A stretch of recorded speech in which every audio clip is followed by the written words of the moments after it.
Okay, welcome to the invisible empire of Dream, the world that lights up the second we close our eyes. At the top sits the Sandman, a picky lord of dreams, artist of reverie, blacksmith of nightmares. This story is deep, dense, and full of magic. So get comfortable and step with me into the waking dream world. I lost half my village to the Black Death. I fought under Buckingham in Burgundy. It's not like I don't know what death is. Nobody has to die. The only reason people die is because everyone does it. You all just go along with it. But not me. I'm not going to die. 1389, London. Dream and his sister, Death, make a bet for fun. They turn a loudmouth drunk into an immortality test subject. With hobgaddling, Dream, burned out from living too long, wants to prove that eternity always ends in boredom. So the plan begins, a meetup every 100 years, same pub, to check in. Yeah, the longest speed dating experiment in human history. Between pints and 7 centuries of chit-chat, Hob goes from rich to broke, from love to grief, from fame to disgrace. But despite everything, he still wants to keep living. Immortality's a gift, and it can come in many forms, like a name that never fades. In 1589, in that same tavern, the endless sparks inspiration in a young artist, William Shakespeare. By 1789, Hob and Dream are interrupted by Lady Constantine, a slick spy convinced she's walked in on a deal between the devil and a wandering Jew. Dream shuts her down with one dream snap. Sweet dreams, darling, say hi to the ghosts on your way down. Just like that, the Constantine family gets written into Dream history. Right before Constantine crashes, Hob steps up to defend Dream, proving he actually cares. But Dream refuses to admit what Hob really means to him. That tension explodes into a full-blown fight. Too bad he'll never get to apologize, because Dream misses the next meeting. He's stuck inside a glass cage. The Reaper has family, no? Which one have I got? Dream. 1916, Witchcross Manor. The mage Roderick Burgess wants to cheat death and bring his eldest son back. But he screws up the ritual and captures the wrong endless Dream, locked straight into a gothic snow globe prison. Verdict: 100 years of solitude while the world unravels. Some fall into endless sleep, others can't sleep ever again. They drift through life like zombies. Unity. What's wrong? Call the doctor. While the dreaming begins to collapse, Burgess pigs out on power and turns into an occult showman. He charges admission to see his glass prison trophy, proudly showing off an endless like a circus freak. He also keeps Dream's 3 relics, the pouch of sand, the ruby, and the helm, until someone steals them.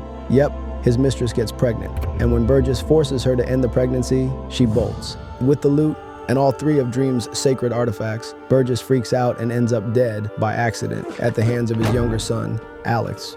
Alex, darling, please. Dream escapes in 2022 thanks to Alex's partner. Moved by pity alone, he breaks the protective circle that was keeping Dream trapped. After more than a century of captivity, the King of Dreams is finally free, but he's drained of magic, haunted by the death of his loyal raven, and powerless without his 3 artifacts, now in the hands of strangers. Oh my goodness. Dream is no longer himself, and neither is his realm. Only ruins remain. The dreams are gone. All that's left is one steady soul, Lucienne. She's the kingdom's head librarian, guardian of every book ever dreamt, even the ones no one's ever dreamed yet. But when Dream vanished, she took charge of the dreaming. She kept the order, tracked the disappearances. She became the memory of the dreaming. Loyal and sharp, she's also the only one bold enough to talk back to her master when he returns, shattered. To regain his power, Dream needs to recover his tools.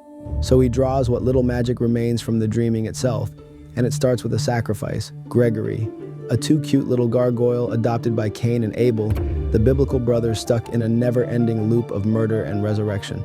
Dream absorbs Gregory to regenerate, breaking the hearts of his surrogate dads. Later, he finds an egg in the dreaming and gives it to the couple, a replacement for Gregory. This small gesture shows a crack of compassion. Once a demanding ruler, Dream starts to understand that a kingdom can't be run with iron walls. It needs growth. Powered by Gregory's magic, he visits the 3 fates, the crone, the mother, and the maiden. Mystical, tricky, they're a supernatural trio of oracles. One spins the thread, one measures it, one cuts it. Birth, life, death, they know everything. He wants something. You found me out. After receiving his offering, they answer 3 questions. Where's the ruby? The helm? The pouch of sand? Each sister reveals one clue. The pouch is with someone named Constantine. That name rings a bell. Time to find the modern-day Constantine. When I left Roderick, I traded the sand and the helm life in America? And the ruby. I don't know. Dream heads back into the waking world with a new feathered co-pilot. Lucienne won't let her boss go it alone this time, so she recruits Matthew, a former human, now a talking GPS with wings and an attitude. Dream sighs but goes along with it. You know the Sandman. He's back. Mad Hetty, a 300-year-old bag lady, warns Constantine that the Sandman's coming. Constantine couldn't care less. Half-mad old women and ghost stories don't scare her. Johanna Constantine is a freelance exorcist. Think British Ghostbuster off the books. Demons and freaky stuff? Been there. Banish that. But behind the leather boots and sarcasm, she's haunted by a recurring nightmare. Astra, a possessed kid she couldn't save. A nightmare that's really a guilty memory. When they meet, Dream offers her a deal. Peaceful sleep in exchange for his pouch of sand. Yeah, that little thing Constantine picked up at a yard sale and never figured out. Turns out she left it with an ex she ghosted hard. See, Constantine runs from love the minute it gets real. At the ex's place, they find Rachel. Clearly not over the breakup. She's been sniffing the dream powder, reliving their reunion over and over again. Dream's pouch is his ultimate remote control. One pinch, and anyone drops into deep sleep. But it's not made for humans. Now Rachel's trapped in a never-ending trip, her body wasting away. Dream retrieves the pouch, but Constantine begs him not to leave Rachel like this. Sure, he's good at guarding dreams, but fixing mortal fate? That's not his place. Still, he gives in. One last dream, peaceful, before Rachel slips away. So what's the move? I'm going in search of my helm. Touching moments over, time to go get the helm. Forged from the bones of a fallen god, the helm holds a piece of his power. It shields him from dream attacks and lets him travel across realms. When Constantine does her job, booting a soul-squatting demon, the thing confirms it, the helm's in hell. Matthew cracks a joke about the local weather, and Dream looks up at a stormy sky. Welcome to hell, my lord. Hello, Dream. I have come because my helm of state was stolen from me. Lurking in the shadows, Mazikeen, Lucifer's right hand, half her face carved open, loyalty at 100%. Lucifer Morningstar, monarch of the abyss, shows up. Androgynous, ice-cold, polite smile with a sulfur aftertaste. Dream wants his helm back. He'll have to win the old game. Rules. Two opponents face off as living metaphors. You become what you say you are. Each form inflicts real pain until the other side has no way out. I am hope. Game over, because nothing can destroy hope. Lucifer clenches her teeth. Rules are rules. The helm goes back to its rightful owner. Offended, Lucifer swallows her defeat. Later, Azazel appears to Lucifer, a power-hungry demon lord with big plans. The dreaming must fall, then the Silver City, maybe even God. Azazel sees an opening in Lucifer's wounded pride and fans the flames. War is brewing for season 2. But for now, Dream's far from weak, especially after reclaiming the last piece of his power, the ruby. Look, let's just say that I have it on good authority that the ruby's owner is coming for it, and for the people who stole it from him. And he's coming for you. You're the one who stole it from him. And you're the one who stole it from me. The one who inherited the ruby, like a kid getting handed a Tickle Me Elmo, is John Dee, the illegitimate son of Burgess and Ethel. She ends like this, withers and dies in seconds, and Johnny breaks out of the psych ward. Yeah, the ruby fried his brain. Later, he finds the artifact again, but he's hacked it to answer only to him. His goal? Create a world of absolute truth. Translation: a living nightmare where no one can lie. See, Dream's ruby was made to shape dreams, and through them, reality. One spark, and you can rewrite the whole universe. John runs a live test inside a diner. The customers, trapped under the ruby's influence, start confessing everything. Desires, grudges, fantasies. The smiles melt. The violence builds. Dream shows up. He explains, humanity needs lies to keep dreaming. Without that filter, raw truth leads straight to chaos. The two face off. John destroys the ruby, hoping to wipe out Dream, but it backfires. Dream is restored to full power. John ends up back in a straitjacket. And Dream, he's having a full-on cosmic burnout. Guess who shows up to snap him out of it? Death. I'm worried about my brother. You are good with them. Humans. Dream has his tools. He has his power. The mission that kept him going since he escaped? Complete. Now that the adrenaline's gone, he feels empty. Even his cosmic job feels pointless now. Time for a reset. Enter his big sister, Death. She's the anti-Grim Reaper, no black cloak, no scythe. She gives you a smile before the final exit. Rich or poor, everyone gets the same handshake. In just a few hours, Dream trades his depression for a new plan, reconnect with humanity, listen to the people, and buy Hob a drink. Don't be a stranger, okay? At their next meetup, he swallows his pride and says, sorry. Turns out humans aren't so small. Some of them might even teach him a thing or two. That quiet moment of friendship, that's the pause. The beat that makes what's coming next hit harder. Is it true? I'm here to talk about the Vortex. Back in the dreaming, familiar faces are returning, like Mervyn the grumpy janitor. Everything seems back to normal, almost. Something's off. A disturbance is growing. A new threat. A vortex. Wake up. We're here. Rose Walker, 21 years of age, mother deceased, father deceased. Poor kid. Rose Walker wants to be a writer, but what she doesn't know is that she's a threat to the dreaming. She just thinks she's a stubborn big sister looking for her little brother. So she heads to Florida to find him. She lands in Hal's kitschy guest house. Hal runs the place by day and turns into a sparkly drag diva by night. Under his roof, a bunch of colorful misfits, like Barbie, a dreamy princess riding a giant dream creature, Ken, Chantal, Zelda.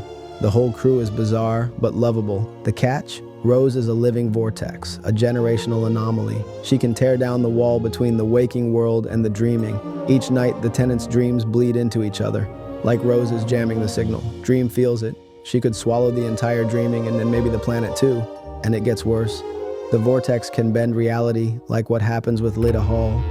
No, thank you for coming with me. I had no choice. Your mom insisted. Lida is Rose's friend. She lost her husband Hector way too soon, and he keeps visiting her in dreams. She has dream sex with her dead husband and wakes up pregnant. The vortex made that impossible birth real, and Dream claims the child as his own by the laws of the dreaming. Even if the chosen one stays in his mother's arms for now, this kid might just leave a mark in the world of dreams. Meanwhile, Dream still has another job to do. Bring home the rogue dream creatures still hiding in the waking world. 3 of the major arcana are gone. Fiddler's Green. That is passing strange. He is, after all, vavasor of his own dominion and always so reliable. When Dream was captured, some of the Dreaming's residents bailed, among them Fiddler's Green. He's not a person, not really. He's actually a place and one of the 3 great domains of the dreaming. He crossed into the waking world, donned a 3-piece suit, and crafted a life as a refined gentleman. His goal? To understand humans. He ends up at Hal's house, becomes Rose's ally, her guide, her mentor, and before returning to his true form, he helps her track down her brother, Jed. The Sandman. Time I put the piper to bed. Jed's living a very different kind of nightmare. Locked in a basement by abusive foster parents, he survives any way he can. But his mind, it escapes into a superhero dream, and every night he shares it with Galt, an escape nightmare. She's taken the form of his mother, not to haunt him, but to protect him. Galt was built for fear, not comfort. She wants to evolve. Her creator disagrees. When Dream and Rose confront her in the dreaming, Galt is forced to return home. Dream erases her for disobedience, but later he reconsiders. He rebuilds her, not as a nightmare, but as something fey, a creature born for dreams. Dreams changing. He's starting to see that being a cold, distant ruler won't be enough anymore, but not all nightmares get a second chance. You don't care about humanity. You only care about yourself and your realm and your rules. The Corinthian, black sunglasses locked over empty sockets, is the worst nightmare ever created.